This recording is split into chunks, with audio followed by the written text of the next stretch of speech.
आप सभी ने महसूस किया होगा, जब शरीर को ठंड लगती है तो रोंगटे खड़े हो जाते हैं और जब डर लगता है तभी भी रोंगटे खड़े हो जाते हैं। सवाल है कि दो अलग अलग परिस्थितियों में मानव शरीर एक जैसी प्रतिक्रिया क्यों करता है? ठंड और डर के बीच क्या रिश्ता है? आइए दोस्तों जानते हैं।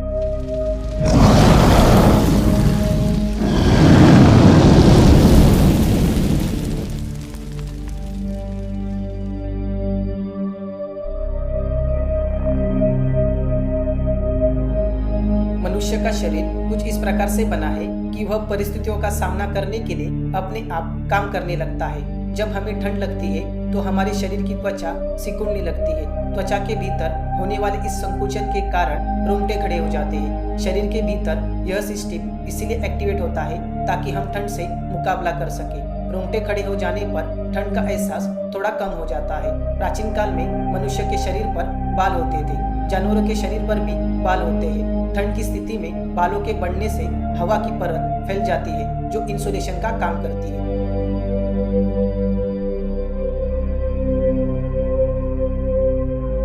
यह प्रक्रिया धरती पर जन्म लेने वाले इंसान और जानवर दोनों के शरीर में एक समान तरीके से होती है। जब हमें डर लगता है तो हार्ट बीट बढ़ जाती है, शरीर ऑटोमेटिक मोड में काम करने लगता है, रोंगटे खड़े हो जाते हैं। ऐसा इसलिए होता है ताकि हमारा आकार थोड़ा बड़ा दिखाई दे।